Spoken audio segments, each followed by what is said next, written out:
Vous, ici, dans beaucoup de vos déclarations, vous avez dit, Toumba a dit. Par moment,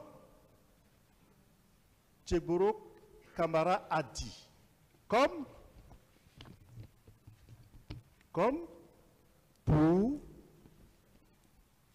pour dire qu'ils ont dit sur ces points-là la vérité. Est-ce qu'on peut considérer ici que l'ensemble des déclarations de Toumba Diakité est vrai?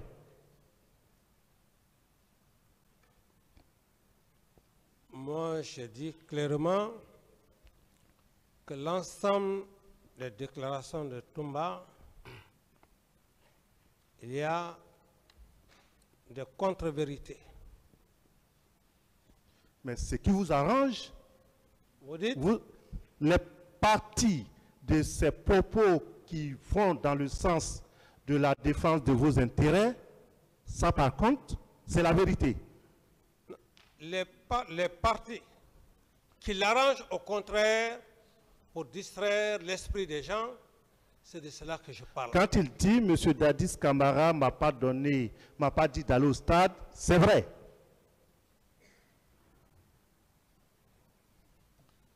Est-ce que quand il dit que vous ne lui avez pas donné d'instruction pour qu'il se rende au stade, est-ce vrai?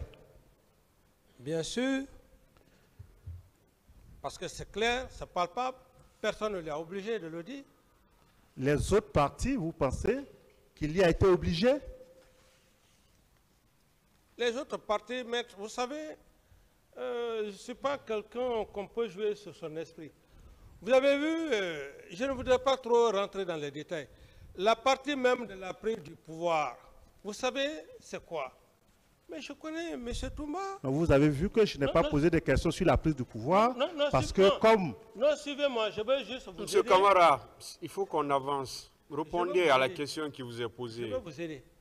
Je vais vous aider parce que vous êtes en train de dire ce qu'il a dit. Quelle est la question, maître? La question, c'était de savoir, est-ce qu'il veut nous dire que les parties du narratif de Toumba qui vont contre ses intérêts, tout est faux? Oui. Ce qui va dans le sens de vos intérêts, c'est vrai. Ce n'est pas absolument ça. Ce qui va dans le sens des intérêts, ça c'est réel. Ce n'est pas moi qui l'ai poussé. Maintenant, si vous parlez de ce qui va... D'autres questions, maître? Oui. Je vais poser quelques questions sur Kalia parce que je vous suis de loin, mais je connais votre tradition par rapport à la durée de l'audience. Vous avez dit Sekouba Konaté était votre subordonné, mais quand il s'agit de Kalia, vous ramenez tout à M. Sekouba Konaté. Vous pouvez me permettre, je le vois. Oui, vous dites? Vous avez dit que M. Sekouba Konaté était votre subordonné. Mais tout ce qui a trait à Kalia, vous dites que c'est à M. Sekouba Konaté qu'on doit poser la question. N'est-ce pas une fuite de responsabilité? Au contraire, non. Vous confondez une chose, maître. Vous confondez la confiance et la fonction. C'est deux choses que vous confondez.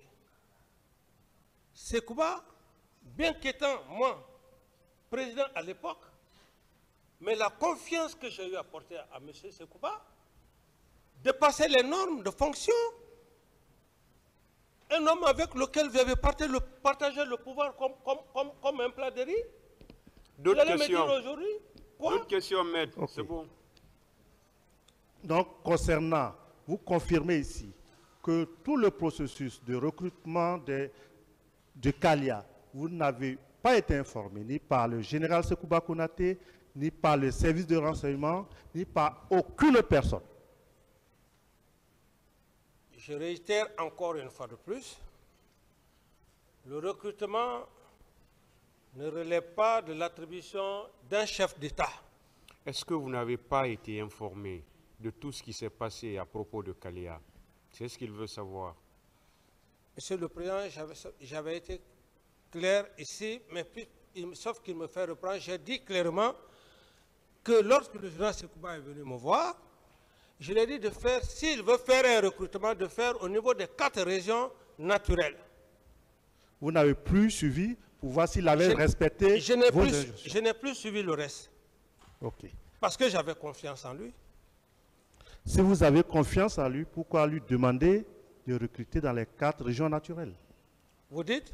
Si vous aviez confiance en lui, pourquoi lui donner des instructions de recruter dans les 4 régions naturelles? Non, mais la confiance n'exclut pas qu'on donne des instructions. Et une nation n'est pas, comment vous avez confiance, mais vous êtes un chef.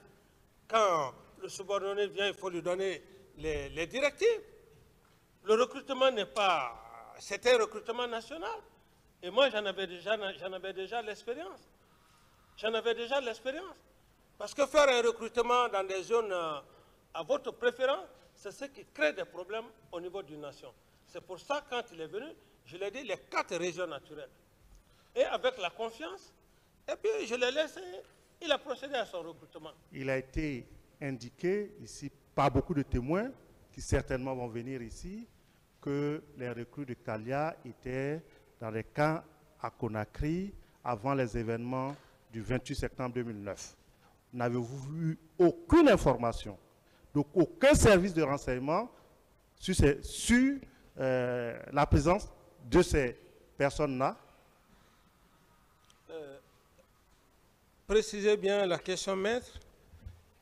Il a été indiqué dans les PV, pour certaines personnes ont affirmé que les recrues de Kalia se sont retrouvées ici à la veille des événements du 28 septembre.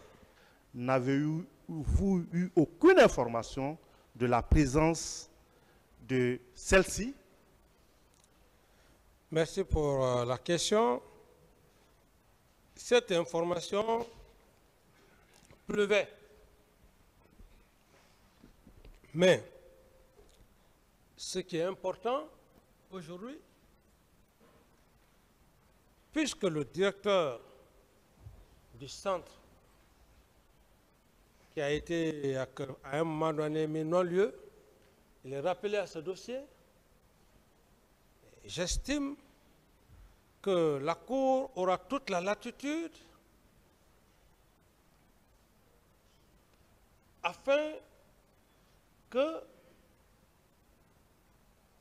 le colonel puisse bien éclairer la lanterne de la Cour. Donc, il y avait Camara, avant que le colonel ne soit là, est-ce que vous avez une information sur ces recrues? C'est ce qu'il veut savoir. Non. Donc, vous voulez nous dire que vos services de renseignement étaient défaillants? C'est vous qui le dites. Ou bien vous voulez nous dire, vous voulez nous amener à croire que vous n'étiez pas informés? Je ne peux pas vous obliger à croire. Je vous dis simplement que tout ce que vous venez de dire par rapport à Kalia, je n'étais pas informé. Voilà. Si maintenant il y a autre chose à dire, je ne sais pas. Ma dernière question, Monsieur le Président. Vous avez dit que lorsqu'il y aura justice, c'est en ce moment éventuellement que vous pourrez demander pardon. Ne pensez-vous pas qu'en tant que chef de l'État au moment des événements, vous avez une obligation morale de tout ce qui a pu advenir ce jour-là? Merci, maître, pour la question. Vous savez, le degré de compréhension, je m'excuse de l'expression, lorsque à 90% le peuple n'est pas préparé psychologiquement et que le capitaine Dadis vient devant le président du tribunal, la cour, demander pardon, Vous savez que c'est grave, extrêmement grave, dangereux même. Parce que jusqu'à aujourd'hui, vous ne vous sentez pas responsable. Non, s'il vous plaît, laissez-moi aller au bout de mes idées, maître. Allez-y, M. Camara. Alors, ceci étant, les gens ne comprendront pas. Même la cour qui est devant moi, d'autres ne comprendront pas. Ils diront, mais, Capitaine Dadis qu'on a connu ici, parce que personne n'a le monopole de juger l'esprit des juges. Ça, c'est un. Deuxièmement, et ceux qui nous écoutent.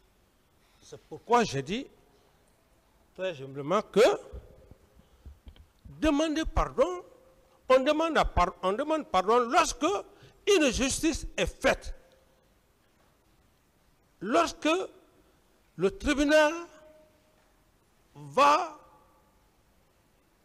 faire le jugement. Ce jugement rendu, je serai en mesure, même étant acquitté, et je suis sûr que je serai acquitté, ça j'ai la ferme conviction, à travers tout ce que je suis en train de dire, à travers les faits, et même si cela est arrivé, je serai le premier à demander à M. le Président, au nom du peuple de Guinée, je demanderai pardon. Mais le pardon, tout le monde ne peut pas comprendre la signification du mot pardon. Ah, le capitaine Dadis a demandé pardon. Ah, c'est fini. D'autres questions? Voilà, c'est ça, maître. Je vous remercie, Monsieur le Président, et vous dire également à mes confrères à nouveau, merci de m'avoir permis de prendre la parole.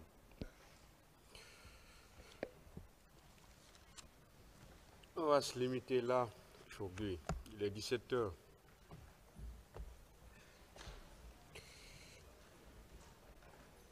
Le tribunal renvoie cette affaire au 9 janvier 2022 pour la suite des débats. 2023, je voulais dire. L'audience est levée.